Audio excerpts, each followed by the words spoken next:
Hey everybody, how's it going today? Um, we're going to be casting some cute little planters in the Smoothcast 300, which is a product by Smooth On, and it's a pretty rigid plastic material. It's nice and white, no transparency, no translucency. It's a really great modeling material if you're going to be casting any hard um, replicas of your favorite toys or just things around the house that you've poured a silicone mold of. So what I'm going to be making today are these cute little planters because I have a real problem. My problem is that I've got a lot of plants and I don't have a lot of planters. And because I live in this tiny little apartment, and I have nowhere to really grow a lot of the plants that I love to have normally in my big garden that I don't have anymore, I begged and pleaded with Mrs. Make Stuff to let me use her backyard, and the wonderful, lovely person that she is, she said, absolutely. So I went a little overboard in buying seeds, and so now me and my kids have picked out and planted, maybe like 20 different varieties of vegetables that are going to grow in our climate, and they're all starting to sprout. And yeah, so it's time to get them into little planters so that we can, store them outside of the high humidity dome so they don't get damp off and rot and die. But I don't have any planters, and I thought this would be the perfect opportunity just to make some. So we went ahead and got some of these little molds here, and I got the Smoothcast 300 from Smooth On, and the materials that are required to make this product.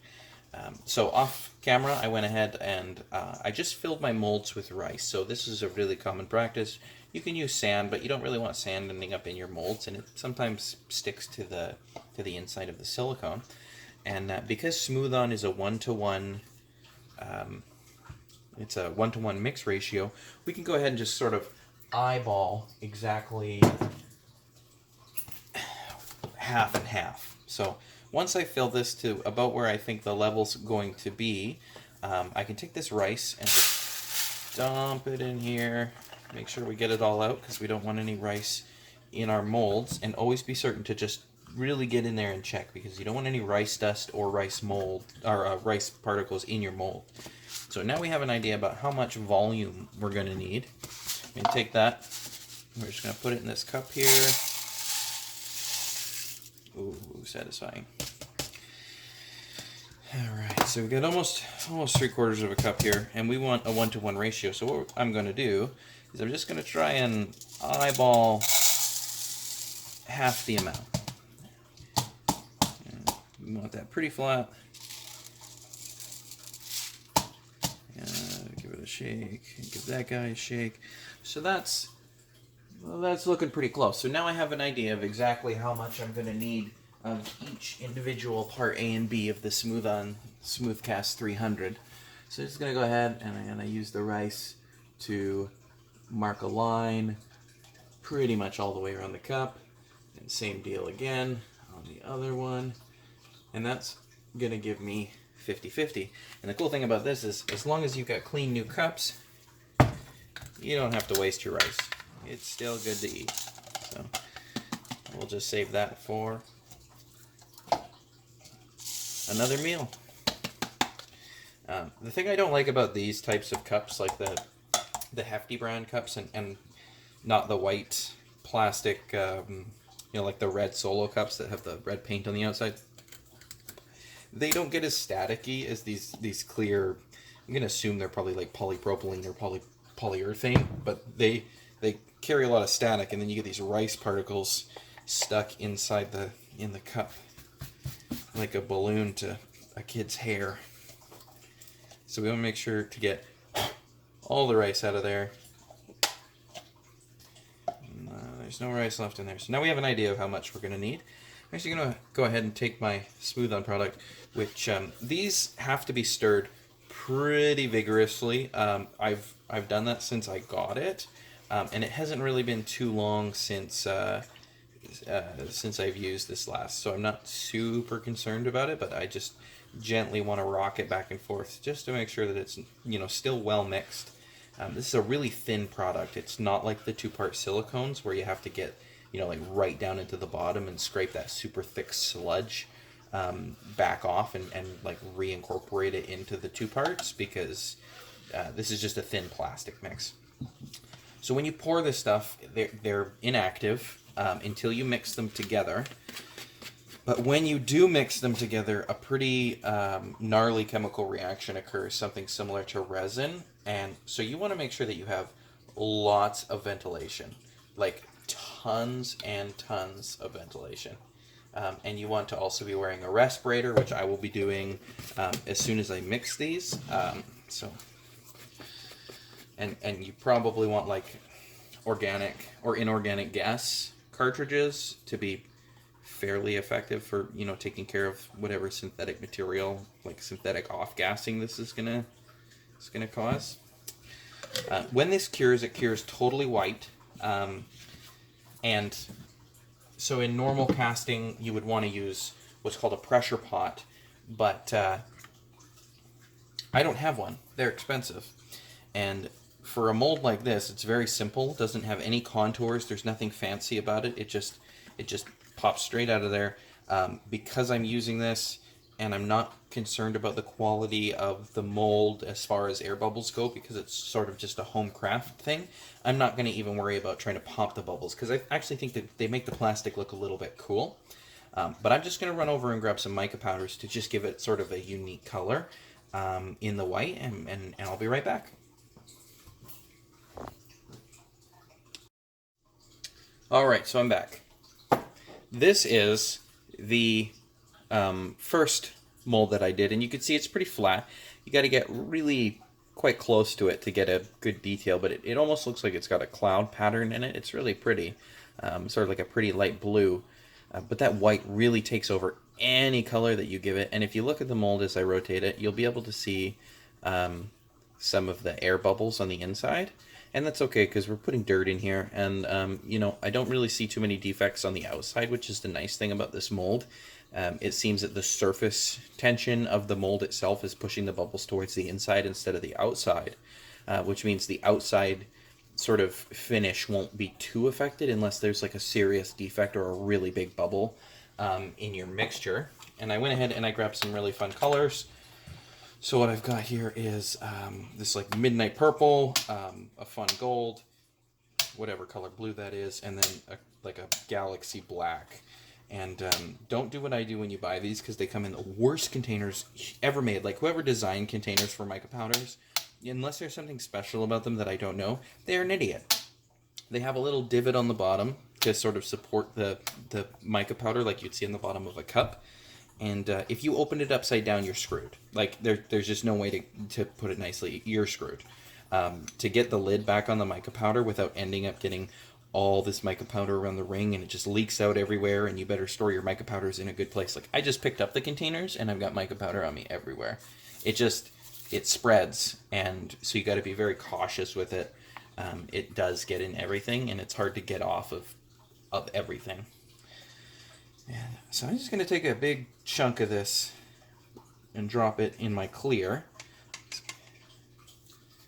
And get the lid back on right away before I dump it and stain everything. And we'll give that a side tap, because some always falls out of the seam. And I really like this. This midnight purple. This is such a pretty color. I don't know about you guys, but I have this affinity for neons, and this purple is just, oh, so nice. Super, super, super nice. And I find mica powders incredibly hard to get out of these tiny little containers, and they just spill everywhere, and that's fine. I guess. I wish they would make better containers for them, to be honest with you. I usually like to just put the thread on a little bit, make sure that it's together, and then turn it sideways and just tap it, because all that mica powder gets into the seam in there. And, I just want a little bit of this black because I find it really powerful. Like it will overtake all the colors. You'll just end up with a shimmery black if you add too much of it. Okay, lid on. Oh, that was close. That could have been really bad. And when you're working with this stuff, you guys have to remember that if you have conditions like eczema or contact dermatitis, you do not want to get it on your skin. It will cause you to break out. It is a skin irritant. It's also an eye and lung irritant. So again, respirator and good ventilation, once you mix them and that chemical reaction starts to occur, like it's a no-brainer. You have to do it. Like safety first. Okay, so I got my mica powders out of the way. I'm going to change my gloves really quick because this stuff, it just gets on everything. And I don't want to be smearing it all over my kitchen, which is where this wonderful video is happening. Get in there. Pull out the gloves. Okay. So I don't want to mix this mica powder in too much. I kind of want to get like a cool swirling effect. And I'm just using a normal bamboo skewer. You pick these up at the dollar store. It was like $2 for this pack of like 100 of them. It was a pretty reasonable deal. And, I'm actually going to grab the camera so you guys can see what this swirl looks like. It's just beautiful. Just this galaxy, gorgeous color. And we really want to just whip that around just a little bit to get those color gradients and swirls in there with the black and the gold. And now that's done, I'm going to set you back down. And so I've kind of approximated how much we're going to need for all three of these, and I did it pretty level with the rice, but the rice isn't as accurate as I would like it to be, so sometimes there's actually a little bit less. So normally I would add just a little bit more to each one of these. This time I didn't. I'm just going to try and make it as even as possible between the three. So I'm going to turn the fan on. You guys won't be able to hear me talk anymore, but before I turn the fan on and maybe speed the video up a little bit, I'll tell you what I'm going to do. I'm going to mix the two parts into one container. You have to be very cautious because when these two chemicals mix together, they can get incredibly, incredibly hot. So hot that they smoke. Sometimes. It doesn't always happen, but when the reaction is really prevalent and really fast and powerful, it will warp the cup, if not melt the cup that the two have been mixed in together. So you want to do this on an easy to clean surface that you don't mind getting rid of if it gets ruined, and you want to do it in a well ventilated area. So I'm going to be turning on ventilation, my hood vent, my ventilation fan, and I'm going to have a couple of windows open. So I will cut the audio out for this because it's going to be super loud and super annoying. And I'm also going to put a respirator on so you won't be able to hear anything that I have to say about what I'm doing. Anyways, so I just give you a forewarning before I shut the sound off.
Okay, so it's been about 25, maybe 30 minutes. Which is probably not enough time to let these off gas properly, but I'll turn the ventilation back on after I'm done.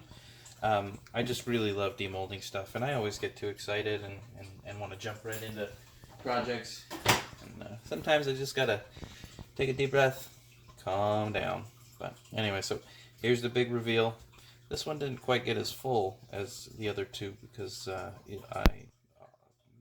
I kind of knew I had misjudged how much I was going to need and should have mixed more, but that's just me, always rushing things. So I'm going to go ahead and pop these guys out of here, and it's great. No mold release needed. Silicone molds are fantastic, and just look at that color. The white really ate up most of it, but you end up with like just these gorgeous lines of like really fine purples and blacks and golds, and it's kind of shimmery. That's really nice. I kind of wish that the colors would turn out differently in this white. The inside looks fantastic. Unfortunately, it's not the outside, but you know, beggars can't be choosers. There's a little bit of flashing on this one because I didn't pour evenly just to clean up, but I actually don't see any bubbles in this mold, which is really nice, kind of unusual. Yeah. Oh, look at that one. It's kind of like I can't remember the word for it because I'm not a fancy smart guy, but sedimentary layers. It's got that sedimentary layer look to it. And because I had run out of material, and I think I'm going to do this again in the future, but I ran out of material out of the plastic, so I decided to just mix up a little bit more to top them off. And I ended up with this beautiful white bottom, which just really kind of separates the look of them. So that's actually really cool. That's a happy accident. I like that. So go do crafty stuff and make mistakes and find really cool new things. This one kind of got ruined, unfortunately, with the second pour. I really should have just made enough in the first batch to, mix the whole thing, but whatever. I could probably file it down or sand it down, but it gives it character. It's kind of a little wobbly or whatever. And while those were curing and I had my respirator on, I thought I'd go ahead and actually just mix together some concrete just to fill up this other mold. So I use this mold exclusively for concrete. It only just takes a minute to mix this together. And same idea, same mold. You really want to give these a lot of taps because concrete likes to trap a lot of air. And it's such a thick material that getting the air out can be a bit of a challenge sometimes, and then you get weak structure with your concrete. So this is just like normal everyday quickcrete with the gravel, the larger gravel sifted out, just because the larger pieces of gravel won't go into the mold. But yeah, you can just go ahead and you shake these up, tap them, and you'll see little air bubbles come to the surface. And the only really way to get the air bubbles out of these kinds of projects is to just vibrate them. If I had one of those cool multi-tools, I'd probably use that, but again, just like the pressure pot, I don't have one of those either. I've seen some people use palm sanders too. The palm sander seems to work really well, but I'm just gonna see if I can't pop some of those, get the surface tension out of there. I've also seen a few neat tricks with alcohol, but I don't know if that would affect the curing properties of the cement that is in this mixture. So I'm not gonna risk it because these things, unfortunately, this in the mold, because the evaporation is pretty minimal, these could take like 2 to 3 days to cure. It's a much cheaper material. This material is very expensive. The smooth cast for hobby making in the small, the small single containers is like 4 times as expensive by volume versus like the 5-gallon. Like if you're gonna spend $200 on the big pump jugs of this stuff, you're saving so much money if this is something that you want to do all the time. If you want to be casting these kinds of things, making little toys and figurines, and then pouring silicone molds, which is something that I've done, that's actually how this was made. I sculpted a nice little pot, and I wrote on here what this plant is a purple bean. So I made this pot. I really love it. I decided, I love it a little too much, so I'm going to cast it in silicone. So I ended up making the pot. This is a plastic cast made out of the smooth cast liquid plastic, and the cast turned out fantastic. I'll actually grab the mold so you can see it. I wasn't going to in this video, but I had this Parmesan container, and I thought, man, what a perfect mold container, because the lid comes off. But this is the mold that I poured. So I popped this guy into the container upside down, obviously, before I cut the bottom off. And I filled it up with the silicone. I shook it, vibrated it, I tapped it. I just wanted to get as much air out as I could, because I don't have a vacuum sealer, and that is a lot of silicone. This is a very, very heavy chunk of solid silicone. It's very expensive stuff. But the cool thing about this mold is a lot of people have to cut their mold bodies off. I don't. Mine has a lid. So I just thought that was really neat. And it's keyed up really well too. Like it goes back together. I obviously have to clean this before I use it again, but it's just like, it's a really nicely keyed mold. It fits together, and it just slides back into its little sheath here. Slap the lid on, and it's ready to use, which is my favorite thing about it. And I can pour whatever in there. I can pour liquid plastic, with some mold release. I poured in this liquid plastic without mold release, and it just popped right out like magic. But I also can use concrete, which I have also attempted. And unfortunately, it didn't cure properly during that period, and I got too excited, as I always do, and I took it out too soon. And then what ended up happening was it wasn't soft, but it wasn't cured enough that when I was trying to actually demold it, the whole thing just sort of like snapped into little pieces. And then I have like an example of what these guys are going to look like, and it's this. So it's really rustic looking. You can seal it, you can put some like concrete sealer on here, but again, the same thing happened. I took it out way too soon. I took it out after about 24 hours, because Quikrete is quick concrete. It's supposed to, be pretty much set up in, I think about 30 minutes is the average time. But that's when you're using the Quikrete for its normal application. And that's, you're pouring it on the ground. It's now hard enough that you can walk on it, but if you were to try and pick it up with an excavator or whatever, it would crumble instantly. So pouring these thin sort of pieces and not allowing them to cure for at least 24 to 48 hours, trying to demold them, I ended up snapping this big chunk up. Now this thing is hard as stone because it's cured properly, but I couldn't save the chunk that I broke out of there, so I just keep that as an example. And it's unfinished and unsealed, but it looks really pretty. And they make excellent planters, and it's a really cheap material. Like, you can pay $30 for a bag of concrete that's going to make 200. Your mold is going to wear out before you run out of a single bag of concrete. So you can make a ton of these.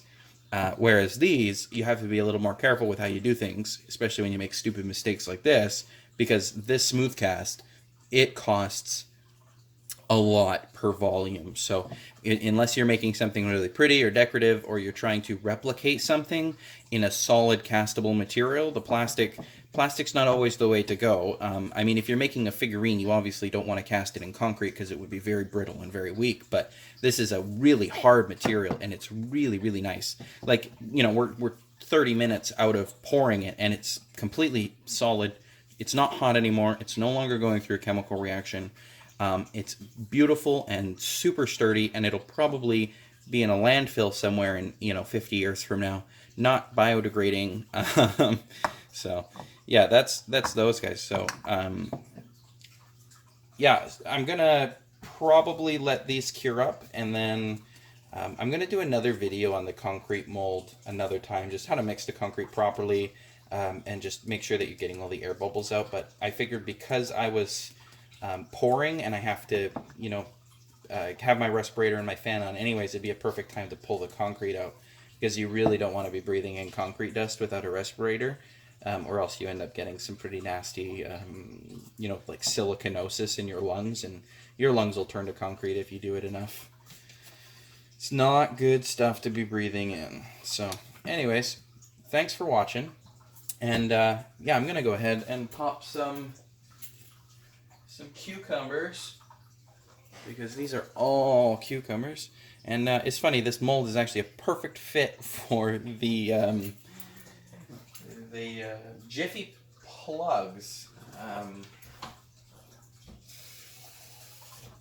I never really like to use the standard Jiffy plugs, which are the kind that come with the peat moss, because peat moss is not really a sustainable material. I mean, neither is coconut, but I do like the coconut better just because it's a little bit easier on the plant's root systems and holds moisture for a good period of time.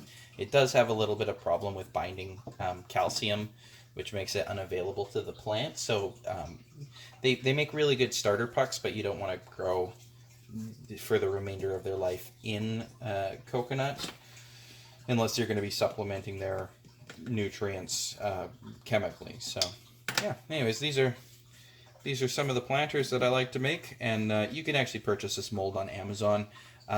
It's just a generic everyday mold. I don't make these little things to resell or anything like that. This one is a handmade piece by me. I actually have the original here, and yeah, so that's the original. And yeah, that was just it was a wax sculpture. It's just it was a wax carved sculpture that I casted in silicone and then recreated in concrete. And I've got a couple of little overspill plastics. But yeah, so anyways, thank you for watching, and if you have any questions, please post them in the comments below. Feel free to check out my Patreon, which we may be changing the name of, but as it stands right now, I believe it's Making Stuff. There's a couple of other YouTuber and Patreon accounts that use the name Making Stuff with like different letters and numbers and hyphenations and underscores and whatnot. And I thought it sounded like a funny name, but the more that I think about it, I think we could come up with something a little bit more creative. So, if you see this and you like it and you have a cool idea for a name for our channel, please post it, and I would link you in any credits for the name, because that would be really fun and cool. Yeah, and if you have any questions about the product that I made here today, please ask. Check out the Patreon, check out our Facebook page. You can see all the other weird things that we make randomly for no reason and just because we love making stuff. And yeah, ciao.